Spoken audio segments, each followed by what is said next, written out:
నేను ఇబ్బంది పెట్టాల్సిన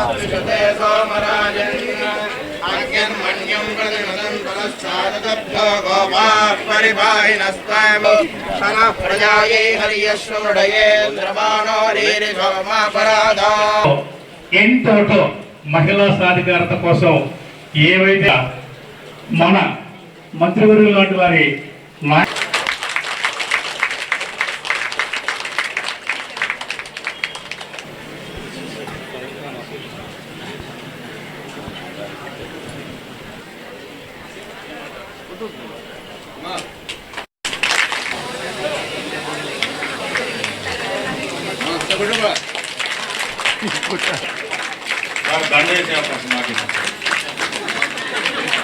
ఈరోజు నాకు చాలా ఆనందంగా ఉంది.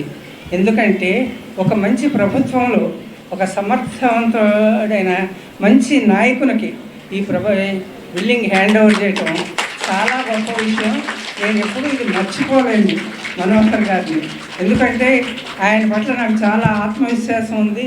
ఆయన గట్టిగా చేస్తారనే ఒక గట్టి నమ్మకం నాలో ఉంది. అందుకని వారికి హ్యాండ్ ఓవర్ చేయడం, గతంలో చాలామంది అడిగారు ప్రైవేట్ వ్యక్తులు కూడా ఈ బిల్డింగ్ని హ్యాండ్ ఓవర్ చేయమని, కానీ నేను దానికి అంగీకరించలేదు. మంచి ప్రభుత్వంలో మంచి నాయకుడికి మాత్రమే అప్పగించాలనేది నా అభిప్రాయం అన్నమాట. అందుకని ఈరోజు నేను చాలా ఆనందపడుతున్నాను. జనాల్లో మనం మహిళల కోసం మహిళా మండలి ఏర్పాటు చేయాలని గొప్ప మనసుతో వాళ్ళు ప్రారంభించారు. ఎంతోమంది మహానుభావులు త్యాగం చేసి నిలబడ్డారు, తీసుకొచ్చారు. ఈరోజు కొత్తపేటలో అన్నిటికన్నా ప్రైమ్ ల్యాండ్ ఇది. ఈరోజున మనకి జనాలు కొత్తపేట లాంటి ప్రాంతంలో మనకి దాదాపు 5.5 కోట్ల రూపాయల విలువ గల ఆస్తి. ఆమె చివరికి నమ్మింది ఏంటంటే, ఆమె ఎన్నికల ముందు నేను క్యాంపెయినింగ్లో భాగంగా కస్తూర్బాయ్ గారు బ్లెస్సింగ్స్ తీసుకున్నప్పుడు, గెలిచిన తర్వాత నీతో పని ఉంది వచ్చి కలుస్తా అని చెప్పారు. గెలిచిన వారానికి మాజీ శాసనసభ్యురాలు పెద్దలు గోగినేని ఉమ గారు ఒక రోజు నన్ను ఆహ్వానించి ఇంటికి రండి టీ కోసం, డాక్టర్ గారు కూడా వస్తానని అన్నారంటే, నేను వాళ్ళ ఇంటికి వెళ్ళి కూర్చున్నప్పుడు ఆ రోజు ఆమె ప్రతిపాదించారు. ఇన్ని రోజులు నేను వెయిట్ చేశాను ఒక మంచి ప్రభుత్వం రావాలని. చంద్రబాబు నాయుడు గారి నాయకత్వంలో మంచి ప్రభుత్వం ఏర్పడింది. మేము కష్టపడి ఇన్ని రోజులు నిర్మాణం చేసుకోవడం కాదు, దాన్ని కాపాడిన ఆ ఆస్తిని మంచి వ్యక్తులకు ఇవ్వాలనే ఆలోచనతో మేము ఇంత దూరం లాక్కొచ్చాం. వయసు కూడా మాకు పర్మిట్ చేయడం లేదు, ఆరోగ్య సమస్యలు ఉన్నాయి కాబట్టి దయచేసి ఈ కార్యక్రమాన్ని ప్రభుత్వానికి అప్పచెప్పే విధంగా చేయమని ఆమె ఆ రోజు కోరారు. చాలా గొప్ప మనసుతోటి ఆమె చెప్పిన మాట ఏంటంటే, మున్సిపాలిటీలో చేసే కార్యక్రమాలని ఇక్కడ ఉపయోగించుకోండి, మహిళా సాధికారత కోసం మీరు వాటిని ఉపయోగించండి, మహిళల కోసమే ఈ ఆస్తిని ఎప్పుడు కూడా అంకిత భావంతో పనిచేసే విధంగా దాన్ని ఉపయోగించుకుంటే మా అందరి కోరిక నెరవేర్చడం అవుతుంది, దాన్ని గుర్తుపెట్టుకోమని చెప్పారు. సరే, ఇంకో కోరిక ఏముండదంటే ప్రభుత్వానికి అందజేయాలి.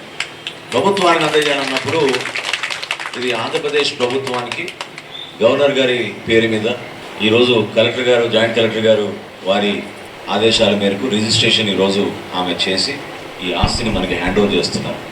చాలా గర్వకారణమైన విషయం. సమాజంలో ఈ రోజున విలువలు పడిపోతున్నప్పుడు, ఇందాక భార్గవ్ గారు చెప్పినట్టు జాయింట్ కలెక్టర్ గారు, ఒక గజం దొరికితే దాని మీద ఏదైనా వేసేద్దాం అనే ప్రయత్నం దుర్మార్గంగా కొంతమంది వ్యవహరిస్తున్నారు. ఆ ఆలోచనలకి భిన్నంగా మన బిడ్డల కోసం, మరి భవిష్యత్తు కోసం, మన సమాజం కోసం మనం చేసే కార్యక్రమాన్ని ఎక్కడ కూడా వాళ్ళ విలువల్ని పక్కన పెట్టలేదు, ఎక్కడ కూడా వాళ్ళ ఆశయ సాధనాలని పక్కన పెట్టలేదు. ఆ కర్తవ్యం, ఆ సంకల్పం అదే విధంగా ఉంది. అంటే సుమారు 60 సంవత్సరాల క్రితం వాళ్ళు తీసుకుని నిర్మాణం చేసిన ఈ బిల్డింగ్, ఈ మహిళా మండలి, ఆ సభ్యత్వం, వాటన్నిటినీ కూడా వాళ్ళు అదే విధంగా గౌరవించుకుంటూ సహజంగా జరిగే మీటింగ్స్లో వాళ్ళు కూడా చేసుకుంటూ వచ్చి దాని తర్వాత ఈ కార్యక్రమం పూర్తి చేయాలని ముందుకు వచ్చారు. మన అడ్వకేట్ గారు రాఘవయ్య గారు చాలా సహకరించారు. డాక్యుమెంటేషన్ అంతా వెతికి ఆ పాత డాక్యుమెంట్ తీసుకొచ్చి, ఒరిజినల్ రిజిస్టర్ అయిన డాక్యుమెంట్ తీసుకొచ్చి ఆయన కూడా సబ్ రిజిస్ట్రార్ కార్యాలయానికి, తహసీల్దార్ దగ్గరికి చెక్ చేసుకుని పాపం అవన్నీ చెక్ చేసి ఒక లీగల్ డాక్యుమెంట్ ఫ్రేమ్వర్క్ కరెక్ట్గా ఉండేటట్టు చేసి ఈ రోజున ఆ కార్యక్రమాన్ని మనం పూర్తి చేసుకోగలుగుతున్నాం. పెద్దలు కస్తూర్బాయ్ గారికి నేను మాటిస్తున్నాను, రాష్ట్ర ప్రభుత్వం తరఫున ఏ పొరపాటు జరగకుండా 100కి 100% మీరు ఏ విధంగా కోరారో మీరు కానీ మీ సభ్యులందరూ కూడా కానీ 100% మేము ఆ విధంగానే విమెన్ ఎంపవర్మెంట్కి, స్కిల్ డెవలప్మెంట్కి, మహిళా సాధికారత కోసం మహిళా శక్తిని పెంచే విధంగా ఇక్కడ కార్యక్రమాలు చేస్తాం. ఆ కార్యక్రమాలు కూడా ముందు కొన్ని మార్పులు బిల్డింగ్లో చేసి ఇమీడియట్గా మేము 1-2 నెలల లోపే మేము చక్కటి కార్యక్రమం ఏర్పాటు చేసి ప్రారంభించే విధంగా మీ చేతుల విధంగానే దాన్ని కూడా మేము మిమ్మల్ని ఆహ్వానించి తప్పకుండా మేము మా తెనాలి మున్సిపాలిటీని చేస్తామని మనస్ఫూర్తిగా ఈ సందర్భంగా మీకు తెలుపుకుంటున్నాను.